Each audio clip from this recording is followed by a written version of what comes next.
Ketika adikku pulang, bab 10.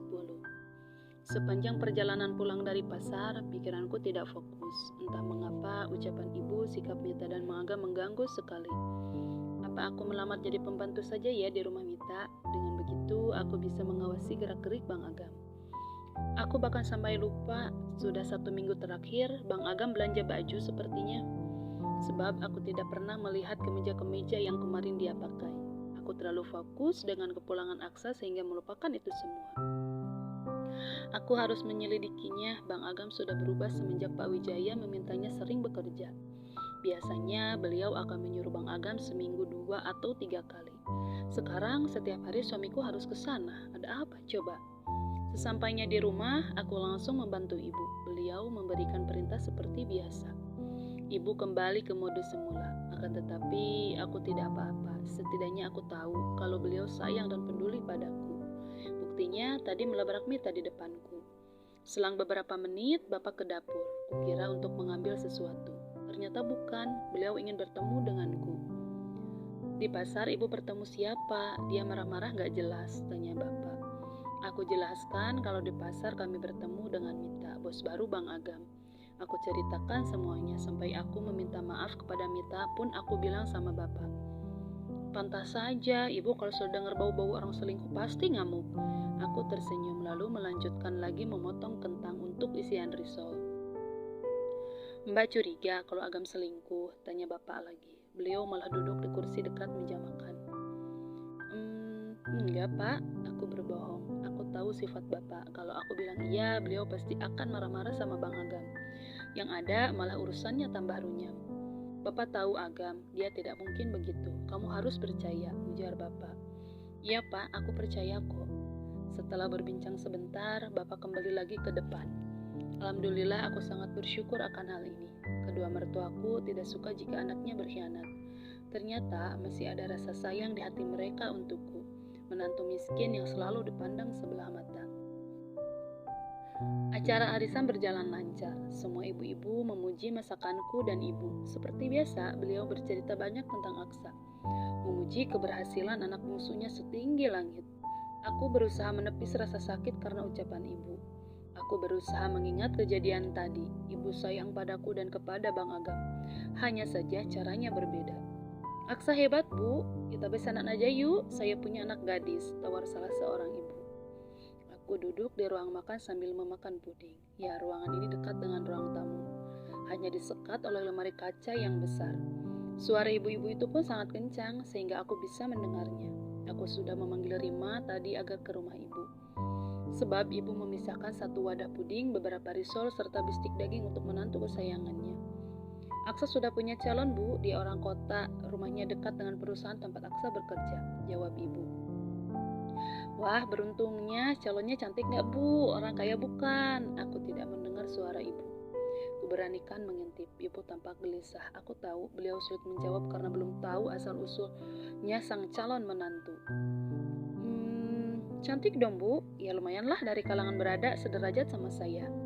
Ibu-ibu memuji calon istri Aksa. Mereka tidak tahu saja kalau ibu dan kami kakak-kakaknya belum tahu seperti apa calon adik ipar yang baru.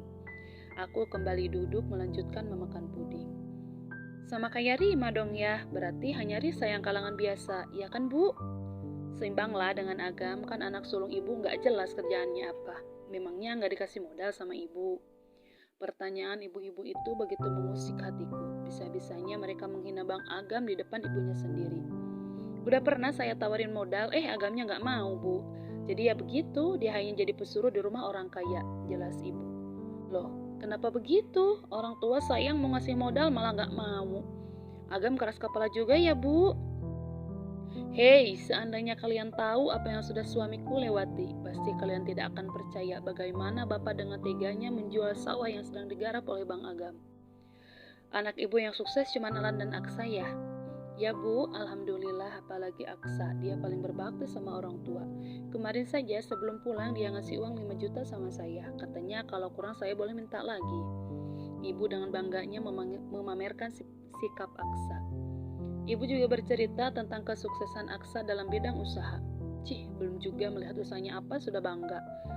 sudah bangga duluan. Ya, meskipun Aksa menyebutkan membuka kafe, tetapi kami di sini belum melihatnya. Mbak, mukanya kenapa ditekuk begitu? Aku terkejut dengan suara Rima. Sejak kapan dia di sini? Rim, kapan kamu datang? Mbak gak sadar? Makanya jangan ngelamun aja, ada apa sih? Aku jelaskan soal perbincangan ibu-ibu dengan ibu. Rima menggeleng, dia tidak percaya kalau ibu tidak membela Bang Agam sama sekali. Padahal sama-sama anaknya. Lihat saja aku akan balas ucapan mereka. Mbak mau kemana? Mau kurang tamu? Kamu duduk manis saja di sini. Tidak kuhiraukan lagi wajah Rima yang sudah cemas. Ya, dia pasti tahu kalau aku akan membalas ucapan mereka. Kenapa Agam hanya tamatan SMP, Bu? Kenapa nggak disekolahkan sampai jadi sarjana? Agam itu keras kepala, Bu. Jadi dia nggak sekolah karena adik-adiknya sekolah juga, ibu-ibu. Aku memotong ucapan ibu. Suamiku itu bisa dibilang orang paling berjasa. Dia rela berhenti sekolah agar Alan dan Aksa bisa menjadi sarjana.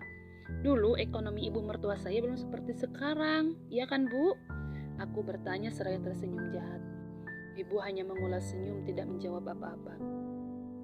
Oh, pantesan Agam tidak bisa memberi apa-apa sama orang tuanya. Saya baru tahu kalau dia hanya lulusan SMP. Suara itu aku sangat mengenalnya. Ternyata benar, si Burik ada di sini. Mengapa tadi aku tidak melihatnya ya? Kata Butini, hanya Agam yang tidak pernah memberi, iya kan, Bu? Padahal adik-adiknya royal banget loh sama orang tua. Si Burik benar-benar ya, aku melayangkan tatapan tajam ke arahnya. Dengan wajah angkuhnya, si Burik duduk di kursi dekat ibu. Sepertinya tadi dia habis dari toilet, pantas saja aku tidak melihatnya. Bagaimana mau memberi, Burik? Buat makan saja kadang kami kesusahan. Ibu juga gak pernah bertanya tentang keadaan kami. Betul kan, Bu? Semua ibu-ibu terdiam. Jika ibu terus diam mendengar hinaan untuk anaknya, akulah yang akan membalas semua itu. Kubongkar saja keburukan ibu seperti beliau yang membongkar kekurangan anaknya. Mbak, aku butuh bantuan kesini sebentar, panggil Rima. Aku berjalan pergi sambil mendelik sebal ke arah si Burik. Aku melihat raut wajah ibu, beliau begitu kesal sepertinya. Aku tidak peduli ini salahnya. Mengapa tidak ada sedikit pun rasa ingin membela Bang Agam. Sesampainya di dapur, Rima menegurku yang telah berbuat seperti tadi. Dia takut setelah ini ibu akan marah besar. Aku akan hadapi kemarahan ibu. Ini sudah keterlaluan. Rima tidak akan merasakan karena dia tidak berada di posisiku. Sepanjang Rima mengoceh, selama itulah air mataku jatuh berderai. Sakit, kesal, dan pedih bercampur menjadi satu. Rima memelukku sembari meminta maaf. Bukan maksud menyalahkan Mbak, tapi dengan Mbak bersikap seperti tadi, orang-orang semakin berpikir buruk tentang Mbak. Aku sangat paham dengan maksud Rima. Ia tidak dipungkiri, ada sedikit penyesalan dalam hatiku. Seharusnya aku sedikit sabar, jangan bertindak gegabah. Oh iya, Bang Agam meminta Mbak untuk segera pulang, katanya Abang sudah di rumah. Aku segera menghapus air mata, lalu bergegas pulang. Tumben Bang Agam sudah pulang, kok aku menjadi gak enak hati begini ya? Sesampainya di rumah, kulihat Bang Agam tengah duduk di atas karpet. Aku mencium punggung tangannya. Apa tadi kamu bertemu dengan Mita? Tanya Bang Agam tanpa basa-basi. Aku mengangguk. Aku dan Mita tidak selingkuh, Dek. Kamu harus percaya sama aku. Berapa tahun kita hidup bersama, ha? Kamu pasti tahu aku ini seperti apa. Kenapa kamu jadi ragu begini? Bagi Bang Agam, selama menikah ini kali pertama dia membentakku. Luka yang barusan ku dapatkan masih basah. Sekarang berdarah-darah karena sentakan Bang Agam. Aku terseduh sembari menunduk. Ucapannya seperti anak panah yang menancap tepat ke jantung. Aku membela harga dirinya, tetapi dia melukai perasaanku. Bang Agam jahat, sangat jahat. Dek, aku... Jangan menyentuhku. Aku tepis tangannya yang mencoba meraih lenganku. Aku segera pergi ke kamar mengemas baju-baju ke dalam tas besar. Kamu mau kemana, Dek? Aku tidak menjawab. Aku masih punya orang tua, untuk apa aku hidup bersama seseorang yang tidak bisa menghargai perasaanku. Tetap tinggal di sini atau aku, Bang Agam kembali membentak. Aku terperanjat. Ku tatap sorot matanya dengan sorot mata yang berkilat. Assalamualaikum, halo, nama saya Rita Juwita atau dengan nama pena Rita Archip. Saya penulis cerita ketika adikku pulang dan juga novel yang sudah diupload oleh suami saya. Yang pertama itu yang berjudul Ketika Duda Jatuh Cinta. Saya mohon dukungannya kepada teman-teman. Kalau suka dengan cerita yang suami saya posting, tolong like, komen, dan subscribe. Juga jangan lupa di-share ya. Kalau kalian ingin lebih kenal dekat dengan saya, boleh di follow akun Facebook saya bernama Dita Arzi. Terima kasih.